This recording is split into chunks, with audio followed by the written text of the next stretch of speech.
उत्तराखंड का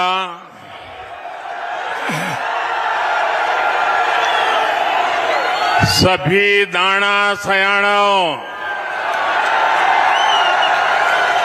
दीदी भूलियों, चच्ची बोड़ियां और भाई बहनों, आप सबू थे म्यारू प्रणाम। मिथे भरोसा है कि आप लोग कुशल मंगल होला। मैं आप लोगों थे सेवा लगन छू, आप स्वीकार करा।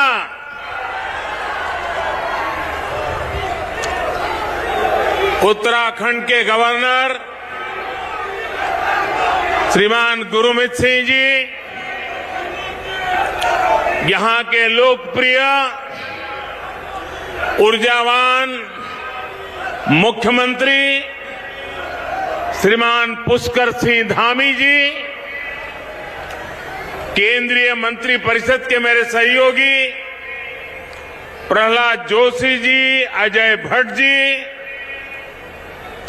उत्तराखंड में मंत्री सतपाल महाराज जी, हरक सिंह रावत जी, राज्य मंत्रिमंडल के अन्य सदस्यगण, संसद में मेरे सहयोगी निशंक जी, तीरथ सिंह रावत जी, अन्य सांसदगण, भाई त्रिवेंद्र सिंह रावत जी, विजय बहुगुणा जी, राज्य विधानसभा के अन्य सदस्य, मेयर श्री, जिला पंचायत के सदस्यगण, भाई मदन कौशिक जी और मेरे प्यारे भाई और बहनों, आप सभी इतनी बड़ी संख्या में हमें आशीर्वाद देने आए हैं। आपके स्नेह, आपका आशीर्वाद, ये आशीर्वाद का प्रसाद पाकर हम सभी अभिभूत है। उत्तराखंड पूरी देश की आस्था ही नहीं बल्कि कर्म और कठोरता की भूमि है। इसलिए इस क्षेत्र का विकास, यहां को भव्य स्वरूप देना डबल इंजन की सरकार की सर्वोच्च प्राथमिकता है। इसी भावना से सिर्फ बीते 5 वर्षों में उत्तराखंड के विकास के लिए केंद्र सरकार ने 1 लाख करोड़ रुपए से अधिक, 1 लाख करोड़ रुपए से अधिक, 1 लाख करोड़ रुपए से अधिक परियोजनाएं स्वीकृत की हैं। यहां की सरकार इनको तेजी से जमीन पर उतार रही है। इसी को आगे बढ़ाते हुए आज 18,000 करोड़ रुपए से अधिक की परियोजनाओं का लोकार्पण और शिलान्यास किया जा रहा है। इनमें कनेक्टिविटी हो, स्वास्थ्य हो, संस्कृति हो, तीर्थाटन हो, बिजली हो, बच्चों के लिए विशेष तौर पर बना चाइल्ड फ्रेंडली सिटी प्रोजेक्ट्स हो, करीब करीब हर सेक्टर से जुड़े प्रोजेक्ट इसमें शामिल है। बीते वर्षों की कड़ी मेहनत के बाद अनेक जरूरी प्रक्रियाओं से गुजरने के बाद आखिरकार आज ये दिन आया है। ये परियोजनाएं इस दशक को मैंने केदारपुरी की पवित्र धरती से कहा था, आज मैं देहरादून से दोहरा रहा हूं। ये परियोजनाएं इस दशक को उत्तराखंड का दशक बनाने में अहम भूमिका निभाएगी।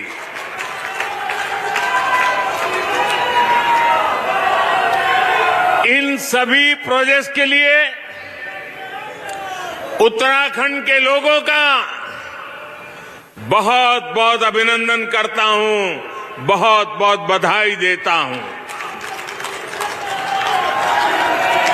जो लोग पूछते हैं कि डबल इंजन की सरकार का फायदा क्या है, वो आज देख सकते हैं कि डबल इंजन की सरकार कैसे उत्तराखंड में विकास की गंगा बहा रही है। भाइयों और बहनों, इस शताब्दी की शुरुआत में अटल बिहारी वाजपेयी जी ने भारत में कनेक्टिविटी बढ़ाने का अभियान शुरू किया था, लेकिन उनके बाद 10 साल देश में ऐसी सरकार रही जिसने देश का, उत्तराखंड का बहुमूल्य समय व्यर्थ कर दिया। 10 साल तक देश में इंफ्रास्ट्रक्चर के नाम पर घोटाले हुए, घपले हुए। इससे देश का जो नुकसान हुआ उसकी भरपाई के लिए हमने 2 गुनी गति से मेहनत की और आज भी कर रहे हैं। आज भारत आधुनिक इंफ्रास्ट्रक्चर पर 100 लाख करोड़ रुपए से अधिक के निवेश के इरादे से आगे बढ़ रहा है। आज भारत की नीति गति शक्ति की है, 2 गुनी 3 गुनी तेजी से काम करने की है। सालों साल अटकी रहने वाली परियोजनाओं, बिना तैयारी के फीता काट देने वाले तौर तरीकों को पीछे छोड़कर आज भारत नवनिर्माण में जुटा है। 21वीं सदी के इस कालखंड में भारत में कनेक्टिविटी का एक ऐसा महायज्ञ चल रहा है जो भविष्य के भारत को विकसित देशों की श्रृंखला में लाने में बहुत बड़ी भूमिका निभाएगा।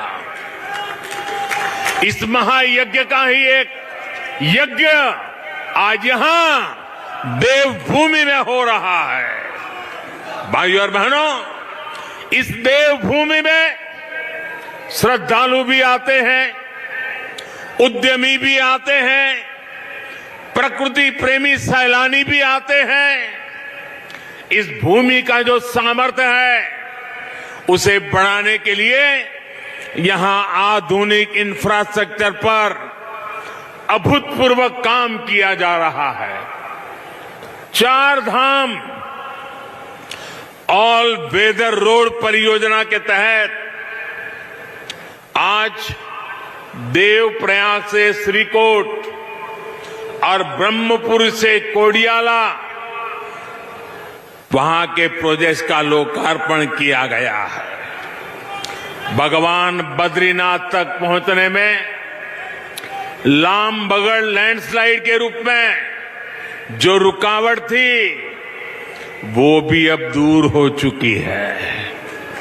इस लैंडस्लाइड ने देश भर के न जाने कितने तीर्थयात्रियों को बद्रीनाथ जी की यात्रा करने से या तो रोका है या फिर घंटों इंतजार करवाया है, और कुछ लोग तो थक करके वापस भी चले गए।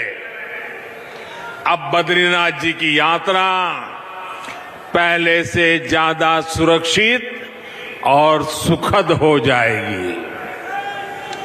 आज बद्रीनाथ जी गंगोत्री और यमुनोत्री धाम में अनेक सुविधाओं से जुड़े नए प्रोजेक्ट पर भी काम आरंभ हुआ है। भाइयों और बहनों, बेहतर कनेक्टिविटी और सुविधाओं से पर्यटन और तीर्थाटन को कितना लाभ होता है, बीते वर्षों में केदार धाम में हमने अनुभव किया है। केदारनाथ त्रासदी से पहले 2012 में 5,70,000 लोगों ने दर्शन किया था, और ये उस समय का एक रिकॉर्ड था। 2012 में यात्रियों की संख्या का एक बहुत बड़ा रिकॉर्ड था, जबकि कोरोना काल शुरू होने से पहले 2019 में 10 लाख से ज्यादा लोग केदारनाथ जी के दर्शन करने पहुंचे थे।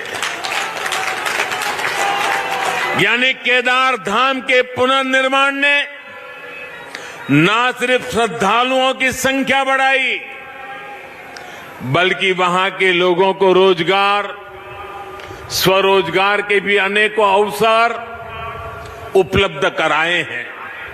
साथियों, पहले जब भी मैं उत्तराखंड आता था या उत्तराखंड आने जाने वालों से जरा मिलता था, तो वो हमेशा कहते थे, मोदी जी, दिल्ली से देहरादून की यात्रा गणेशपुर तक तो बड़ी आसानी से हो जाती है, लेकिन गणेशपुर से देहरादून तक बड़ी मुश्किल होती है।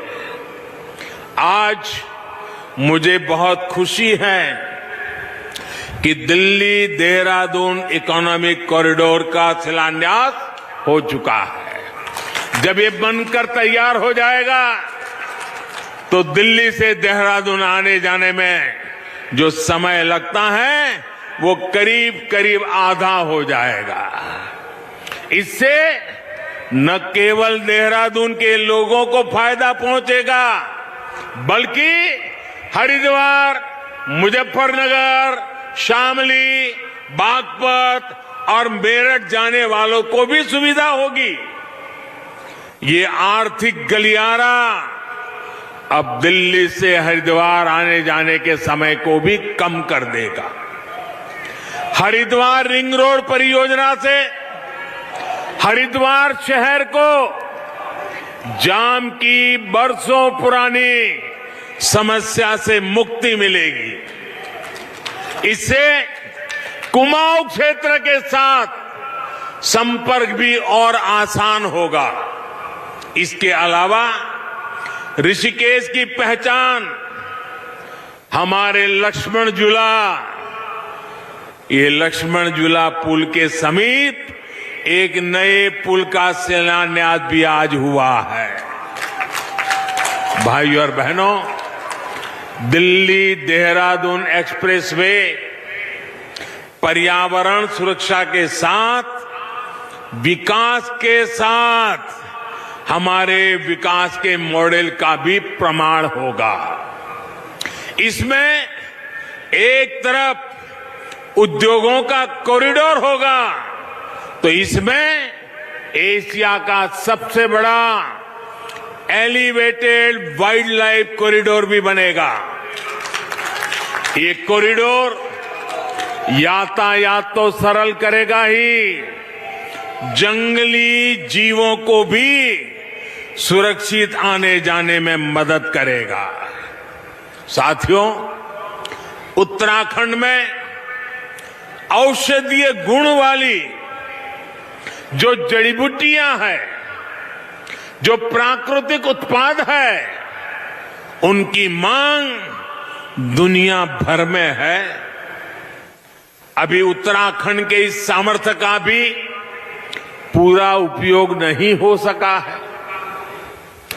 अब जो आधुनिक इत्र और सुगंध प्रयोगशाला बनी है, वो उत्तराखंड के सामर्थ्य को और बढ़ाएगी।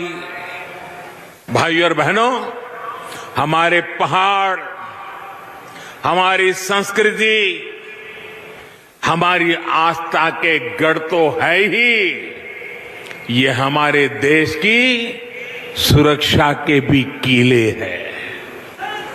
पहाड़ों में रहने वालों का जीवन सुगम बनाना देश की सर्वोच्च प्राथमिकताओं में से एक है। लेकिन दुर्भाग्य से दशकों तक जो सरकार में रहे, उनकी नीति और रणनीति में दूर दूर तक ये चिंतन कहीं नहीं था।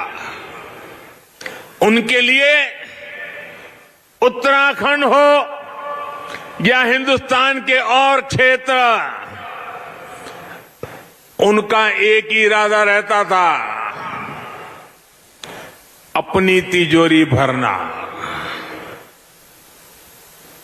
अपने घर भरना, अपनों का ही ख्याल रखना।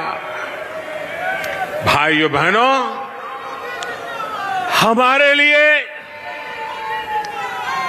हमारे लिए उत्तराखंड तप और तपस्या का मार्ग है। साल 2007 से 2014 के बीच जो केंद्र की सरकार थी, उसने 7 साल में उत्तराखंड में केवल, हमारे पहले जो सरकार थी उसने 7 साल में क्या काम किया? पहले की सरकार ने 7 साल में उत्तराखंड में केवल 288, 300 किलोमीटर भी नहीं, केवल 288 किलोमीटर नेशनल हाईवे बनाए थे। जबकि हमारी सरकार ने अपने 7 साल में उत्तराखंड में 2000 किलोमीटर से अधिक लंबाई के नेशनल हाईवे का निर्माण किया है। आप बताइए भाइयों बहनों, इसे आप काम मानते हैं कि नहीं मानते हैं?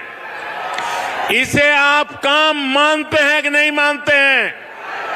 क्या इसमें लोगों की भलाई है कि नहीं है? इससे उत्तराखंड का भला होगा कि नहीं होगा? आपकी भावी पीढ़ियों का भला होगा कि नहीं होगा? उत्तराखंड के नौजवानों का भाग्य खुलेगा कि नहीं खुलेगा?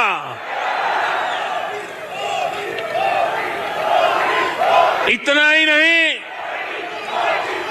पहले की सरकार ने उत्तराखंड में नेशनल हाईवे पर 7 साल में 600 करोड़ के आसपास खर्च किया। कितने 600 करोड़। कितने समय में? 7 साल में। 7 साल में कितना खर्चा किया पहले वालों ने? 600 करोड़। कितना किया? अब जरा सुन लीजिए, जबकि हमारी सरकार ने इन 7 साढ़े 7 साल में 12,000 करोड़ रुपए से अधिक खर्च कर चुकी है। कहां 600 करोड़ और कहां 12,000 करोड़ रुपया? आप मुझे बताइए, हमारे लिए उत्तराखंड प्राथमिकता है कि नहीं है? आपको विश्वास हो रहा है कि नहीं हो रहा है? हमने करके दिखाया है कि नहीं दिखाया? हम जी जान से उत्तराखंड के लिए काम करते हैं कि नहीं करते हैं? और भाइयों बहनों, ये सिर्फ एक आंकड़ा भर नहीं है। जब इंफ्रास्ट्रक्चर के इतने बड़े प्रोजेक्ट पर काम होता है तो कितनी चीजों की जरूरत होती है। सीमेंट चाहिए, लोहा चाहिए, लकड़ी चाहिए, ईंट चाहिए, पत्थर चाहिए, मजदूरी करने वाले लोग चाहिए, उद्यमी लोग चाहिए, स्थानीय युवाओं को अनेक प्रकार का लाभ का अवसर पैदा होता है। पिछली सरकारों पर निशाना साधते हुए प्रधानमंत्री नरेंद्र मोदी ने आज उत्तराखंड वासियों को बड़ी सौगात दी। नमस्कार, मैं हूं मानक गुप्ता। अगर आपको हमारा ये वीडियो पसंद आया हो तो इसे लाइक और शेयर जरूर करें और हां, हमें सब्सक्राइब और फॉलो करना ना भूलें ताकि आप देश और दुनिया की कोई खबर मिस ना करें। तो जुड़े रहिए हमारे साथ और देखते रहिए न्यूज़ 24।